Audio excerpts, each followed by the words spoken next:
Cześć, tu Ola, witam na kanale Dzikie Wróble i dzisiaj zapraszam Was na reorganizację moich książek na półkach. Zajmiemy się tymi dwoma regałami, które mam za sobą.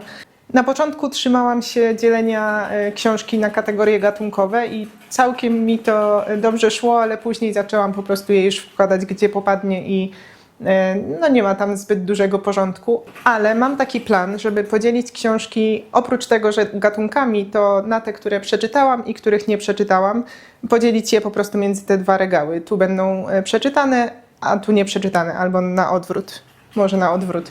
Ja raz na jakiś czas i tak robię porządki tutaj na tych regałach i co chwilę zmieniam ten układ i nie trzymam się jakichś sztywnych reguł, jak te książki mają być uporządkowane, ale wydaje mi się, że taki podział na przeczytane i nieprzeczytane może być dla mnie korzystny, bo mam taką teorię, że nie czytam tych książek wystarczająco szybko, nie wyczytuję tych nowych książek wystarczająco szybko, bo ich po prostu nie widzę, bo one mi giną gdzieś między tymi, które przeczytałam i nie zwracam na nich tak dużej uwagi. Zastanawiam się, jak to teraz zrobimy, ale wydaje mi się, że najsensowniej będzie wyciągać je tutaj na dywan, bliżej okna, żeby było lepsze światło. Szybko będę je dzielić na te, które czytałam albo nie, może coś o nich będę opowiadać, a później zobaczymy już efekt końcowy, więc zapraszam do moich książek. I może zaczniemy od tej pierwszej półki. Tutaj są głównie reportaże, biografie i książki popularno-naukowe, więc wyciągam je wszystkie tam na dywan i zaraz widzimy się ponownie. Dobra, tu już mamy bardziej znajomy kadr, więc zaczynamy, bo ten film na pewno będzie trwał bardzo długo. Zacznę od książek z wydawnictwa Czarnego, bo akurat tutaj one były pierwsze z brzegu. Wieczne Państwo, opowieść o Kazachstanie. Kiedyś tą książkę zaczęłam, autorstwa Wojciecha Góreckiego. Reportaż o Kazachstanie, o tym kraju. Zaczęłam, nawet mam jakieś znaczniki tutaj w tej książce, ale przerwałam, bo zajęłam się czymś innym, więc na pewno jeszcze do niej wrócę. Nie zaliczam jej jako książki przeczytanej na pewno. Milczący lama, Burjacja na pograniczu światów Alberta Jawłowskiego. Historia, reportaż o mnichach buddyjskich z Burjacji, czyli z jednej z federacji rosyjskich, też jeszcze nie przeczytane. Czytać, dużo czytać profesora Ryszarda Koziołka, to przeczytałam, nawet omawiałam w którymś z ostatnich filmów. Eseje, felietony, przemyślenia o literaturze i różnych zjawiskach w literaturze. Kolejny przeczytany Niedźwiedź szuka domu Anny Maziuk. Reportaż o niedźwiedziach żyjących w Polsce, ale nie tylko, o ogrodach zoologicznych, o sytuacjach w tych placówkach i generalnie o sytuacji tego gatunku. Też bardzo ciekawie napisany, jeżeli kogoś temat interesuje. Bartosz Józefiak, Wszyscy tak jeżdżą. Trochę o kierowcach, trochę o prawie polskim, jeśli chodzi o kierowców i o drogę. Różne ciekawostki, też bardzo ciekawy rozdział poświęcony kierowcom impostu. Polecam kierowcom, ale nie tylko, bo dla pieszych to tutaj też jest dużo przestrogi i dużo ciekawostek. Nie polecam może osobom, które dopiero co otrzymały prawo jazdy i mają wyjeżdżać po raz pierwszy na drogę. Ja tak zrobiłam, że dopiero zdałam egzamin i przeczytałam ten reportaż i trochę się nabawiłam obaw, żeby sama jeździć. Ale z drugiej strony być może byłam dzięki temu bardziej uważna i odpowiedzialna, więc też ma to swoje dobre strony. I jeszcze z wydawnictwa Czarnego mam dwie, których nie przeczytałam. Dobrze się myśli literaturą, również Ryszarda Koziołka i Międzymorze, Ziemowita Szczerka. Też o tych dwóch książkach mówiłam całkiem niedawno, nie przeczytane. Oko Tygrysa, w filmie 2 tygodnie z reportażem męczyłam tą książkę, przeczytałam ją w końcu po wielu latach. Bardzo ciekawy, poruszający wątki kulturowe, mitologiczne, ale też geopolityczne, jeśli chodzi o sytuację tygrysów na świecie. Dwie biografie. Boznańska, Non finito Angeliki Kuźniak. Biografia polskiej malarki Olgi Boznańskiej. Też jeżeli dla kogoś ten temat jest interesujący, to polecam. Bardzo ciekawa historia, bardzo przejmująca, ale warto się zapoznać. Przeczytane. Natomiast nieprzeczytane Kownacka, ta od Plastusia, autorstwa Olgi Schmidt, biografia Marii Kownackiej. Mam tu taka ciekawostka, Magia polskich ziół Patrycji Machałek. To nie jest książka fabularna, raczej taka encyklopedia, trochę zielnik, trochę książka z przepisami, jak można wykorzystać zioła rosnące u nas dziko na łąkach czy w ogrodzie. No, ciężko ją uznać za przeczytaną, raczej jest taka przejrzana i od tego ta książka jest, żeby tak do niej od czasu do czasu zaglądać i może się zainspirować jakimś przepisem na kosmetyki czy też na coś do jedzenia. O, jeszcze jedna biografia, Chingis Khan, architekt nowoczesnego świata Jacka Weatherforda, też o tej książce mówiłam po targach książki w Poznaniu, bo tam ją zakupiłam, jeszcze nie przeczytane. I również nieprzeczytane Księga zwierząt niemalże niemożliwych. To z kolei książka popularno-naukowa, bardzo ciekawie swoją drogą wydana, bo trochę się kojarzy z takimi starymi książkami, dosyć ma szerokie marginesy i dużo różnych przypisów o zwierzętach żyjących obecnie, czy też wymarłych, które w większości nam są nieznane, a są tak dziwaczne, że ciężko w nie uwierzyć. Wydaje mi się, że to może być bardzo ciekawe, a jakoś tak ciągle leży nieprzeczytane u mnie. Dukaj po piśmie, esej filozoficzny o epoce postpiśmiennej, w której obecnie żyjemy, według Jacka Dukaja. Bardzo ciekawe przemyślenia, trochę z niej wyciągnęłam, mam też pozaznaczane kilka fragmentów. Mówiłam o niej na kanale też przy okazji jakiegoś podsumowania miesiąca. Henry Thoreau i Walden, czyli Życie w lesie. To z kolei jest trochę taki dziennik, fabularyzowany dziennik mężczyzny, który postanowił zamieszkać w lesie, stać się samowystarczalny i zrobić sobie taki test charakteru, zbuntować się przeciwko systemowi, przeciwko komercjalizacji, kapitalizacji świata i no to takie jego przemyślenia z tego czasu. Można jej pewnie coś tam zarzucić, ale generalnie może być też inspirująca dla kogoś, kto lubi takie tematy, więc myślę, że warto przeczytać. Ja przeczytałam. Widzicie, że tutaj te książki to po prostu każdy gatunek z innej parafii. Historia magii Eliphasa Lewiego z wydawnictwa Aleteia. No to jest taka klasyka tego gatunku, też taka książka naukowa, popularno-naukowa, trochę historii właśnie w temacie magii i tego, jak na przestrzeni wieków była traktowana, jak się rozwijała i na czym w ogóle ten fenomen, czy też ta pseudonauka polegała. Jeszcze nie przeczytałam. Duchowość ciała Aleksandra Lowena. Przyznam, że tą książkę kupiłam pod wpływem znajomych, którzy byli albo nadal są wielkimi wyznawcami Lowena i w pewnym momencie bardzo polecali jego książki, więc tak postanowiłam sobie je sprawdzić. Jeszcze nie przeczytałam, no to jest taki poradnik o bioenergetyce, o właśnie takiej duchowości ciała, kontakcie z ciałem, relacja ciało a dusza. No, na pewno to może być pomocne w jakimś stopniu. Lowen jest dosyć znanym i uznanym psychoterapeutą i psychiatrą, więc ciekawa jestem, co tam w środku jest. No, na pewno to jest warte pod takim kątem, żeby czuć się trochę swobodniej w ciele, mieć jakieś swoje techniki do relaksowania się i radzenia sobie z nerwami. Ja nie przeczytałam, dlatego cały czas jestem spięta i zmęczona. I teraz tak, mam 3 książki Simony Kossak, czyli polskiej biolożki, przyrodniczki, która jak nikt chyba w Polsce znała Puszczę Białowieską i była jej mieszkanką w pewnym stopniu. Zaczniemy właśnie od sagi Puszczy Białowieskiej, piękne wydanie z marginesów. Jest to historia tego regionu, tego miejsca i tej puszczy na przestrzeni wieków z perspektywy właśnie Simony Kossak, ale w oparciu też oczywiście o historię. Przeczytane, bardzo ciekawe, polecam. I 2 nieprzeczytane, czyli 3 żywioły i o ziołach i zwierzętach. I to nie są do końca ani reportaże, ani książki popularno-naukowe.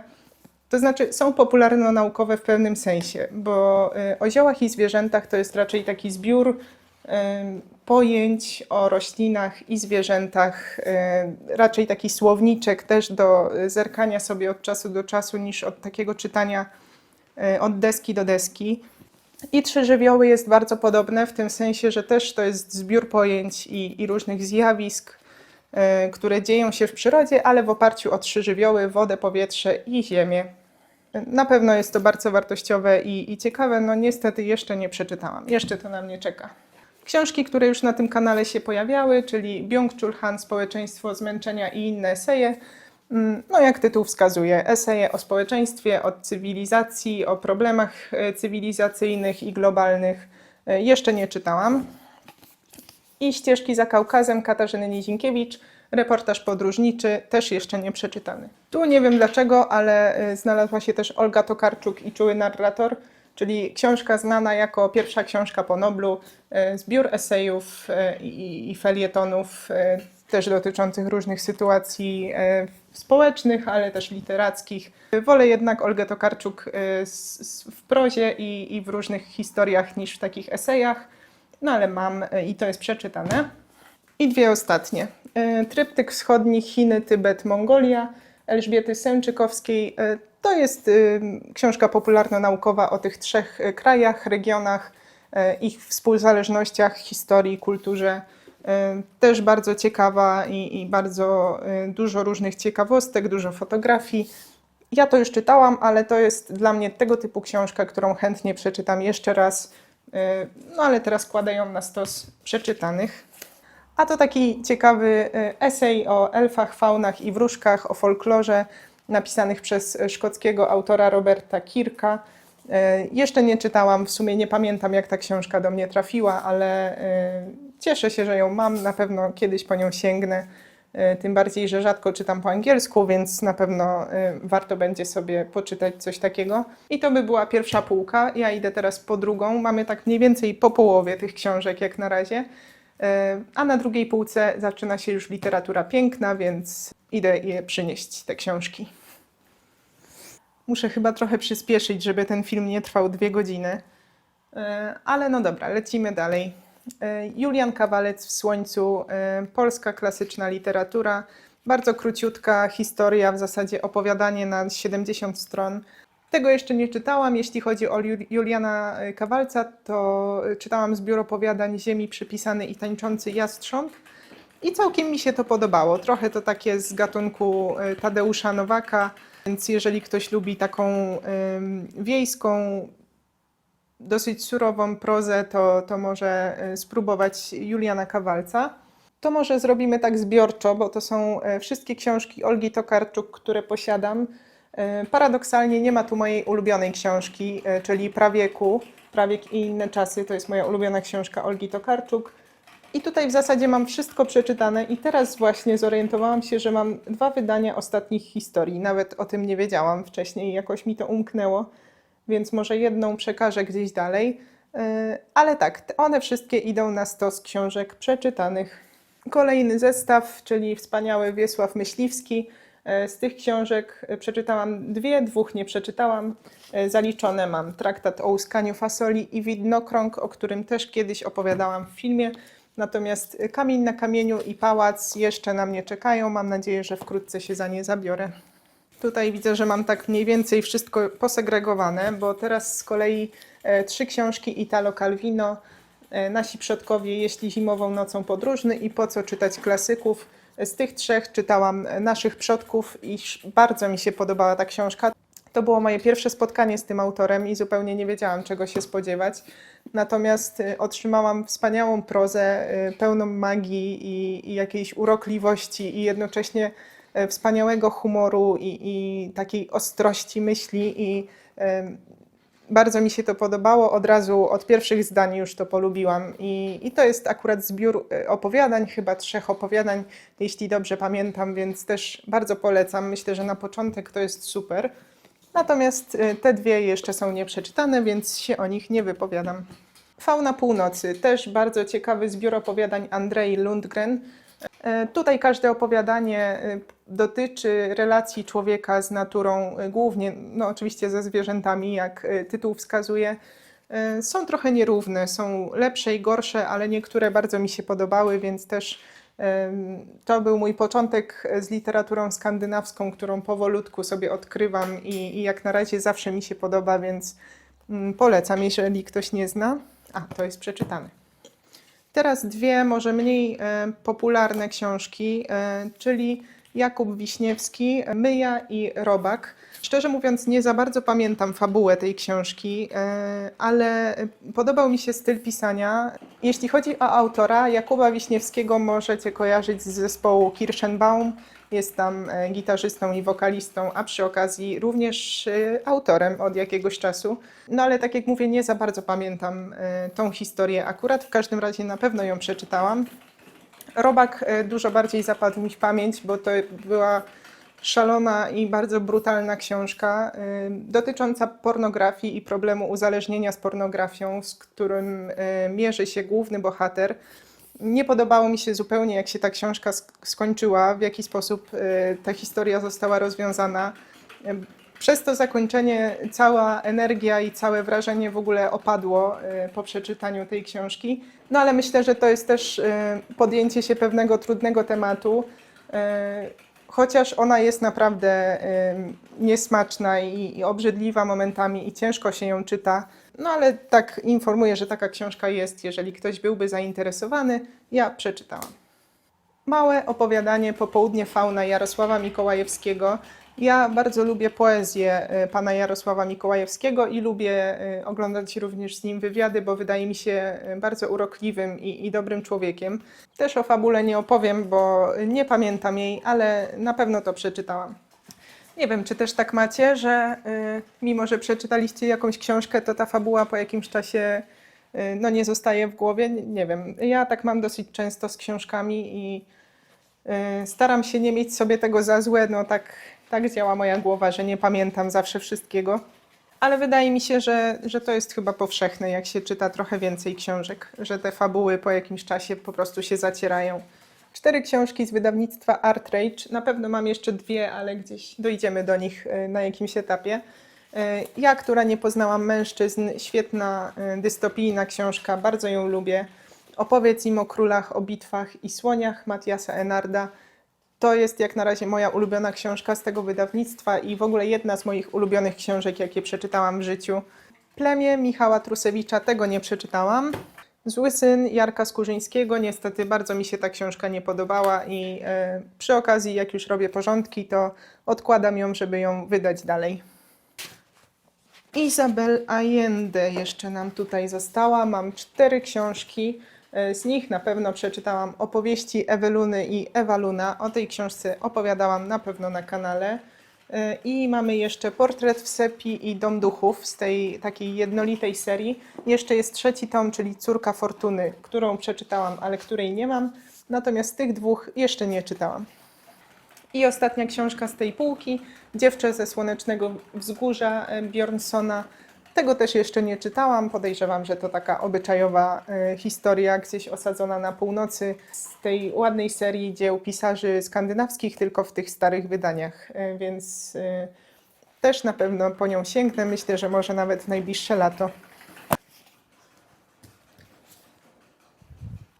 Jestem. I może zaczniemy od tego, co już trzymam akurat w rękach.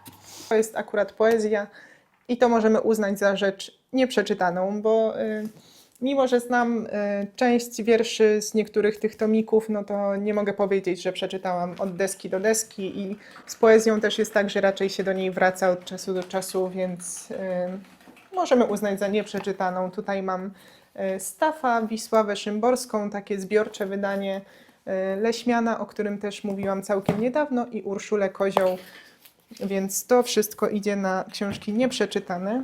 Stanisław Jedynak, Bogowie, Władcy i Zwykli Ludzie. To akurat nie jest moja książka, ale no już sobie u mnie trochę leży, bo mam zamiar ją kiedyś przeczytać i oddać kiedyś. Jest jeszcze nieprzeczytana, to jest książka historyczna.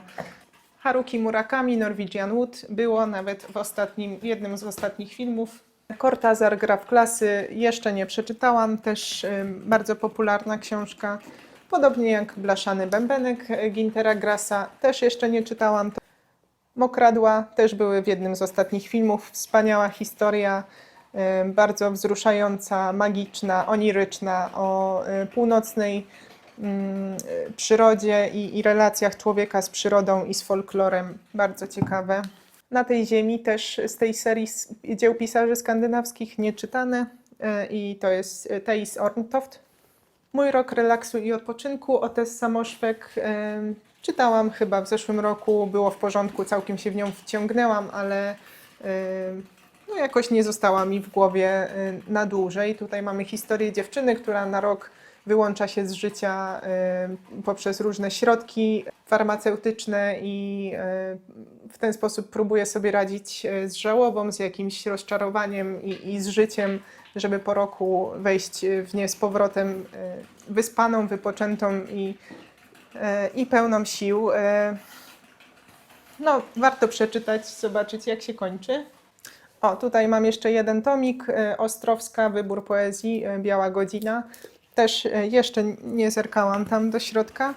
A to akurat twórczość, ostatni numer, bo zaczęłam prenumerować razem z Literaturą na świecie, więc to jest akurat ten z kwietnia. No, jeszcze w całości nie przeczytany. Biografia Maud Montgomery. Mówię tu chyba po raz 10 już na tym kanale o tej książce, ale jestem w trakcie jej czytania, więc powinnam ją położyć tak na środku, ale kładę tutaj bardziej na prawo, czyli do tych nieprzeczytanych. No i wspomniana też Literatura na świecie, to jest też ten ostatni numer, jeszcze nieruszony. Breeze, DJ Pancake i Trylobity. Zaczęłam to chyba w maju, ale zrezygnowałam z tej książki, poddałam się i na pewno jej nie będę kończyć. Amerykańska literatura, bardzo typowa, brudna, surowa, zakurzona, trochę patologiczna w pewnym stopniu. Nie podobało mi się, w ogóle to nie jest mój klimat i przekazuję tą książkę dalej.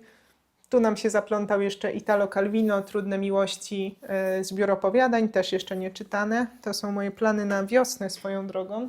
Nigdy nie obiecywałam Ci ogrodu pełnego róż, też było na tym kanale historia dziewczyny cierpiącej na schizofrenię i walczącej z tą chorobą w szpitalu psychiatrycznym. Bardzo ciekawa historia i bohaterka i myślę, że dla zainteresowanych tematem bardzo polecam. A tu mi się zaplątał notes z wydawnictwa Kontynenty, które też na targach dostałam w gratisie. Bardzo ładny. Królowie Dary, czyli Silkpunk, który też niedawno sobie kupiłam do sprawdzenia, ale jeszcze nie przeczytałam. Tajemna historia, to chyba nawet w tym samym filmie opowiadałam o tej książce, czyli też klasyka takiego gatunku Dark Academia, Donny Tart. No, też jeszcze nie czytałam. I ostatnie z tej półki, Światłość w sierpniu, William Faulkner, czyli też klasyka, też literatura amerykańska i też średnio mi się podobała, jeśli już mowa o literaturze amerykańskiej. Dosyć ciężko mi się to czytało. Jeśli chodzi o fabułę, to nie za dużo mogę o niej powiedzieć, nie za bardzo pamiętam. No to oczywiście duży wątek tutaj w tej historii to jest problem rasizmu i klasizmu i problemów, z którymi borykają się w Ameryce, z tym, że to jest oczywiście osadzone jeszcze w ubiegłym wieku. No ale jest to klasyka gatunku, więc też cieszę się, że ją przeczytałam. Teraz nam pójdzie dosyć szybko, bo jest dużo książek, których nie czytałam, więc nie będę o nich opowiadać. To wszystko, to są moje plany na lato. O tych książkach mówiłam w poprzednim filmie, więc nie będę się powtarzać. Zapraszam do obejrzenia tamtego filmu. Kładę je na stos nieprzeczytanych. O Boże, Macieja Siembiedy, czyli historia osadzona w województwie świętokrzyskim, trochę mroczna, saga rodzinna o zemście, o zawiści, o różnych tajemnicach rodzinnych. Bardzo ciekawa, już ją czytam, jestem tak w 1/3 książki, więc też kładę ją na środku, tam gdzie Maud Montgomery. Tutaj mam same nowe książki, które ostatnio do mnie przybyły, więc też tylko je Wam pokażę. Trochę tu jest z tej serii skandynawskiej, ale nie będę o niej teraz opowiadać. Zostawiam to na kolejny film o nowych książkach, który pewnie w ciągu kilku tygodni powinien się pojawić na kanale. Tak obecnie wygląda moje stanowisko nagrywania. To są książki nieprzeczytane. Tu są te, które obecnie czytam. To są przeczytane, więc jak widzicie, proporcje są zauważalne. A to jest moje stanowisko, na którym zwykle nagrywam, czyli koc na dywanie. Zakon drzewa pomarańczy, Samantha Shannon. Nie czytałam, to jest, była swego czasu bardzo popularna seria. Unikałam wszelkich spoilerów i wszelkich opowieści, więc nie wiem, o czym ona jest i ta przygoda mnie jeszcze czeka. Więc mam część pierwszą i część drugą, bo na pewno jest ich więcej, ale dopóki nie przeczytam, to na pewno nie będę kupować więcej. Miecz Kaigenu autorstwa Mai Wang, jeśli dobrze pamiętam, z wydawnictwa Vesper. Bardzo ładnie wydana książka, całkiem duża historia i bardzo mi się podobała. Była to dosyć nietypowa fantastyka, bardzo spokojna, jednocześnie rozbudowana z ciekawymi bohaterami i bohaterkami. Jak już widać po okładce, jest to historia inspirowana Dalekim Wschodem, Japonią, kulturą japońską i tą estetyką. Główną bohaterką jest kobieta, matka, która usamodzielnia się w pewnym tego słowa znaczeniu. Jeżeli ktoś jeszcze nie czytał, to nie wahajcie się i czytajcie koniecznie. Nie wszyscy lubią takie wolne książki, ale ona naprawdę jest bardzo dobrze napisana, więc polecam. No i to też już jest kultowa książka w pewien sposób, czyli Babel, czyli O konieczności przemocy Rebeki Kwang.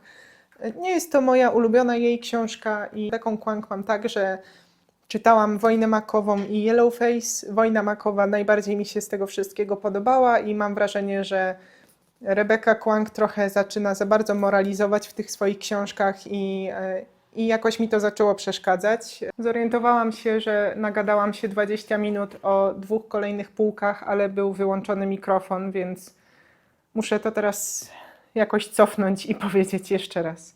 Także dajcie mi chwilę, sprawdzę co tam było i zaraz się widzimy. Dobra, chyba sobie już sprawdziłam co i jak, więc spróbuję to powtórzyć. Książki wróciły z powrotem na stolik. Tak więc Babel, historia o Robinie, który zaczyna studia w Oksfordzie w Instytucie Babel, Instytucie Translatoryki. Bardzo fajna książka też z gatunku Dark Academia, więc jeżeli ktoś lubi taki mroczniejszy klimat uczelniany, to też bardzo serdecznie polecam. Moja całkiem rozczarowująca przygoda z cyklem The Southern Reach skończyła się na razie na 2. tomie. 2 pierwsze tomy, czyli Anihilacja i Anomalia są przeczytane, natomiast Afirmacja i Absolucja jeszcze nie. 3 książki Aldousa Huxleya, kultowy, nowy, wspaniały świat, czyli niepokojąca wizja przyszłości, gdzie pozornie wszystko jest doskonałe i ludzie są szczęśliwi, wiecznie uśmiechnięci i jednocześnie bardzo mocno skrzywieni przez otaczające ich środowisko. I Nowy Wspaniały Świat 30 lat później to jest taki esej właśnie po mniej więcej 30 latach od wydania tej powieści, rozważania na temat jej treści i na temat tego, jak w rzeczywistości wygląda nasza cywilizacja. I Wyspa Aldousa Huxleya, książka, którą mam na ten rok zaplanowany, czyli Przeciwieństwo nowego, wspaniałego świata, czyli utopijna, dobra wizja przyszłości, podobno. Coś, co też na pewno bardzo dobrze znacie, czyli opowieści z Narni Lewisa. Z tego cyklu tak naprawdę czytałam tylko 1. tom, więc 1. tom ląduje w przeczytanych, a pozostałe jeszcze przede mną. Kiedyś udało mi się dorwać cały ten cykl za 20 zł na OLX-ie, więc cieszę się, że go mam. Herbert Wells, Wojna światów, też w filmie 2 tygodnie z science fiction o tej książce mówiłam, więc nie powtarzam się. Przeczytane. Wspomnienia o przeszłości Ziemi, Cixin Liu, trylogia też jeszcze nie przeczytana, zaplanowana na ten rok. Kiedyś ten moment nadejdzie. Książki z serii Wehikuł Czasu z wydawnictwa Rebis. Jak na razie mam przeczytane tylko Kwiaty dla Algernona, Daniela Keyesa, czy Case'a. Historia o chłopaku Charlim Gordonie, który przechodzi zabieg zwiększenia ilorazu inteligencji. Mocno wzruszająca, przejmująca historia. Wiem, że niektórym nie podoba się forma dziennika, w jaki sposób jest pisany, bo na początku Charlie Gordon nie potrafi pisać, popełnia masę błędów i czyta się to dosyć ciężko, ale mi to w sumie nie przeszkadzało. Myślę, że to dodawało jakichś dodatkowych punktów imersyjnych do tej historii, więc jak dla mnie to było w porządku. Mam jeszcze Koniec dzieciństwa i Więcej niż człowiek, czyli też takie, no oczywiście klasyczne, jak to w całej tej serii powieści z gatunku science fiction. Koniec dzieciństwa w zasadzie ktoś polecił mi w komentarzach, za co dziękuję i na pewno chętnie po to sięgnę, ale jeszcze ani jednej, ani drugiej nie mam przeczytanej. Harry Potter, cały cykl i dodatkowo jeszcze dramat Przeklęte dziecko. Oczywiście cały cykl mam już przeczytany kilkukrotnie, bo jak byłam młodsza, to co lato czytałam wszystkie książki od początku. Myślę, że to jest częsty przypadek, że to jest jedna z pierwszych serii, po które się sięga jako dziecko i one wywierają naprawdę duży wpływ na dzieciństwo i na późniejsze czytanie, bo no to na pewno rozbudziło moją miłość do magicznych historii, do fantastyki i zawsze to będzie dla mnie nostalgiczna podróż, zarówno filmy, jak i książki. A Przeklęte dziecko, no to już taki dodatek, średnio tą historię pamiętam i jakoś jest mi dosyć obojętna, nie byłam w nią już zaangażowana. Kolejny cykl, czyli Duna i to mogę podzielić na pół, bo 3 pierwsze tomy mam przeczytane. Podobały mi się, oczywiście pierwszy tom podobał mi się najbardziej. Później już trochę tak ostudził się mój zapał do tej historii, niemniej ten świat nadal mnie interesuje i na pewno skończę 3 pozostałe, tym bardziej, że mam to w planach na ten rok. To wszystko to jest Tolkien, przeczytane prawie w całości. Tutaj mamy też biografię, no oczywiście Tolkiena autorstwa Humphreya Carpentera. No i tak, Hobbit, Władca Pierścieni, Silmarillion, niedokończone opowieści, to też już są kultowe historie. Oczywiście najbardziej interesuje mnie zawsze Władca Pierścieni, bo tego nigdy za wiele. Natomiast tak, opowieść o Kullervo i Beowulfa nie czytałam, więc to idzie na tą stronę, a resztę odkładam na stos przeczytany. I ostatnie z takiego gatunku fantastyki to Zdzisław Beksiński, opowiadania. Zdzisław Beksiński, czyli oczywiście nasz artysta, malarz, grafik, fotografik i również pisarz, jak się okazuje. To są opowiadania z takiego gatunku grozy, surrealistyczne, trochę horroru. Szczerze mówiąc, nie pamiętam ich za bardzo. Czytałam już je co najmniej 10, jak nie 15 lat. No 15 to może nie, ale na pewno 10 lat temu. I nie pamiętam ich za dobrze. Ja też z takim gatunkiem właśnie horror, groza nie jestem jakoś szczególnie blisko, ale informuję, że takie opowiadania są, jeżeli ktoś byłby zainteresowany. Teraz do większych formatów. Z takich nietypowych książek mam bardzo dużą encyklopedię Ziemia, rośliny, zwierzęta Laroussa albo Laroussa. No i oczywiście, jak sam tytuł wskazuje, jest to książka trochę encyklopedyczna, naukowa o geografii, przyrodzie, biologii. Onieśmiela mnie, bo to jest spora książka i super by było, gdybym ją przeczytała, bo na pewno jest pełno ciekawostek i nauki, ale ona podejrzewam, że będzie jeszcze tak sobie leżeć trochę. Maus, czyli wydanie zbiorcze komiksu autorstwa Arta Spiegelmana. Bardzo wartościowa, trudna historia o II wojnie światowej, o życiu ojca autora, który przebywał w obozie koncentracyjnym. Daje znać, że taki komiks jest. On jest dosyć popularny, więc na pewno o nim słyszeliście, a jeśli nie, to polecam się z nim zapoznać. Czy są wśród nas fani Torgala? Proszę się ujawniać.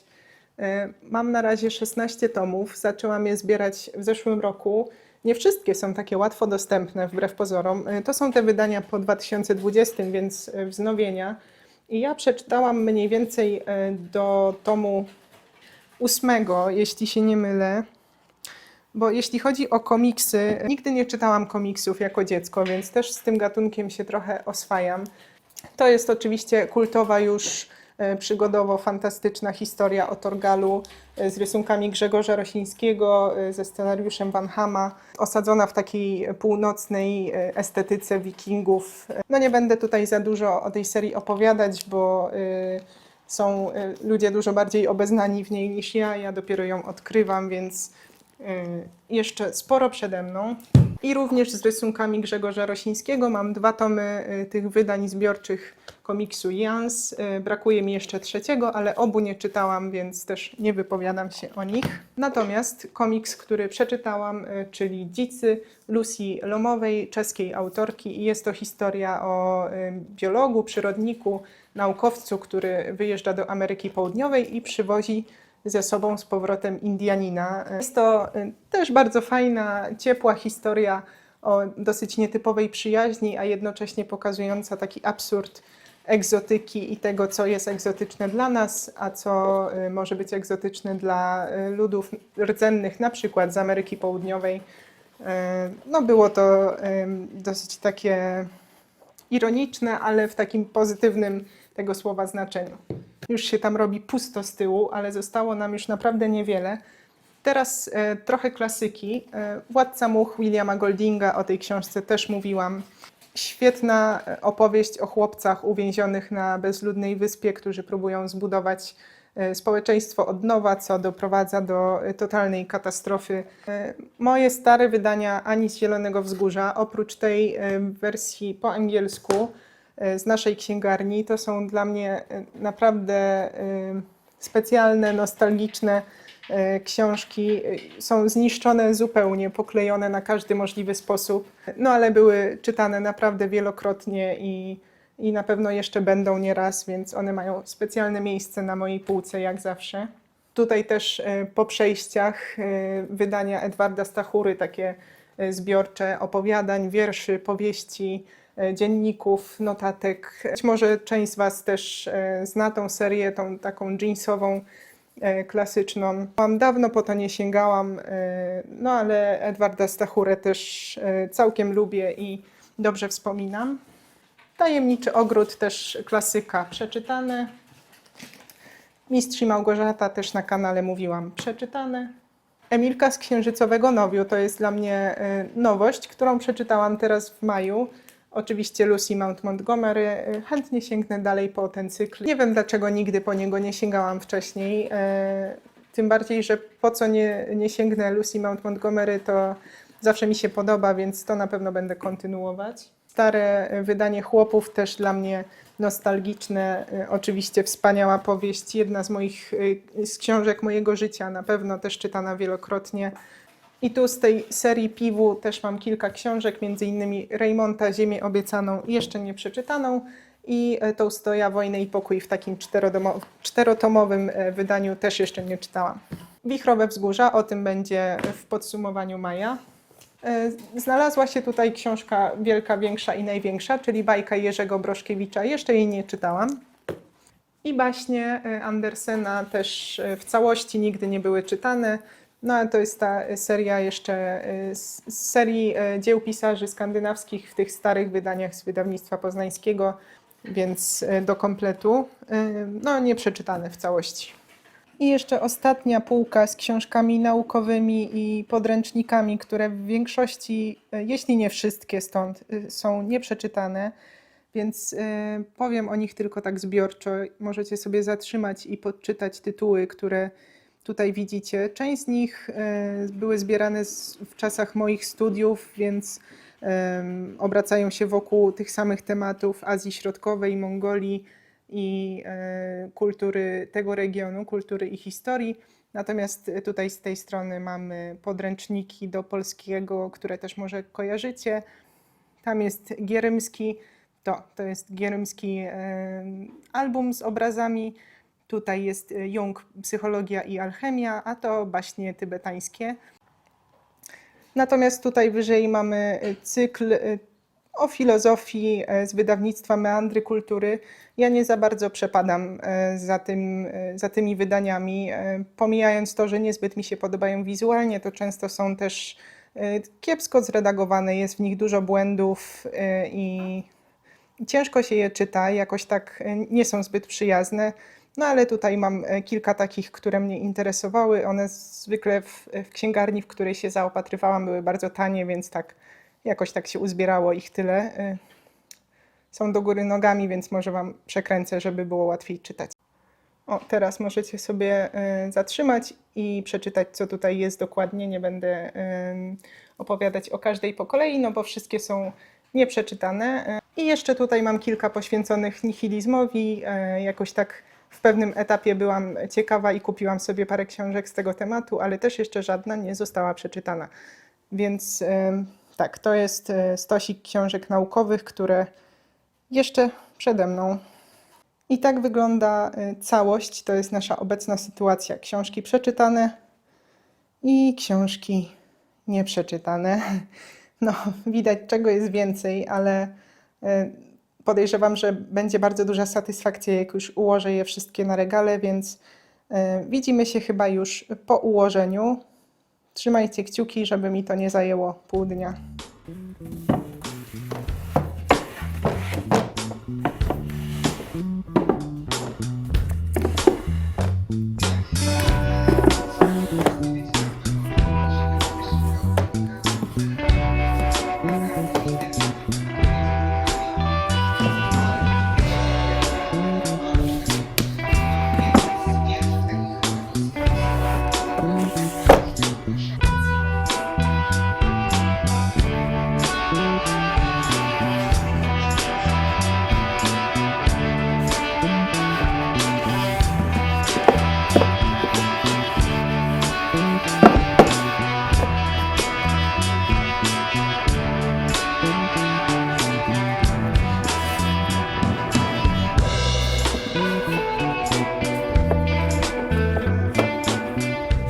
Układanie skończone i być może wydaje Wam się, że jest jeszcze bardziej chaotycznie niż było. I może tak jest, może tak jest, że jest bardziej chaotycznie, ale z drugiej strony mnie motywuje to, że tutaj po tej stronie są książki, których nie znam, nie czytałam i mogę sobie sięgać w ciemno i coś na pewno do mnie trafi z tych książek, które tu są. Na samej górze jest fantastyka, czyli science fiction, fantasy. Tutaj głównie jest literatura piękna i reportaże, tak samo jest po tej stronie literatura piękna. Literatura piękna i reportaże. Tutaj zaczyna nam się już przeczytana klasyka i Olga Tokarczuk. Tu są książki takie losowe, które nie podlegają żadnej konkretnej kategorii oraz poezja i dalszy ciąg literatury pięknej. Na dole już zaczyna się klasyka i dalszy ciąg reportaży oraz te wszystkie książki naukowe, o których mówiłam na końcu. Dziwnym trafem one zawsze lądują na samym dole. Myślę, że to nie jest przypadek. W idealnym świecie byłoby tak, że przeczytałabym wszystkie te książki, które są na tej półce i później zrobiła te porządki od nowa, tym razem jako całość i połączyła wszystkie te książki z powrotem. I na jakimś etapie na pewno tak zrobię, że poukładam je razem, ale chcę, żeby jednak większość z nich była przeczytana. No nie wiem, tak sobie wymyśliłam, jest to dla mnie motywujące, żeby widzieć je wszystkie w jednym miejscu, mimo że teraz wprowadza to trochę chaosu takiego kompozycyjnego i pod względem kategorii, jeśli chodzi o regał, ale ja nigdy jakoś szczególnie nie przywiązywałam do tego wagi. Moje regały nie są może najbardziej estetyczne na YouTubie, ale nie zależy mi na tym jakoś szczególnie. Ta ściana akurat nie jest zbyt szczęśliwa w tym mieszkaniu, bo bardzo mało światła tam dociera, więc nie nagrywam też w tamtym miejscu, nagrywam przy oknie.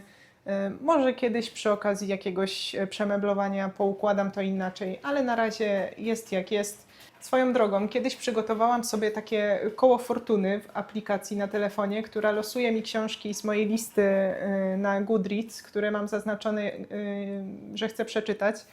I też pomyślałam, żeby zrobić taką serię z losowaniem książek z mojej listy. To też na pewno przyspieszy trochę ten proces i będą bardziej widoczne efekty, więc dajcie znać, co myślicie o czymś takim. Ja lubię takie wyzwania, chociaż wiadomo, że z ich realizacją to różnie bywa. W każdym razie na dzisiaj to by było wszystko. Mam nadzieję, że jesteście jeszcze tu ze mną, chociaż ten film na pewno trwa już bardzo długo. Także trzymajcie się, dzięki za oglądanie i do zobaczenia wkrótce. Cześć!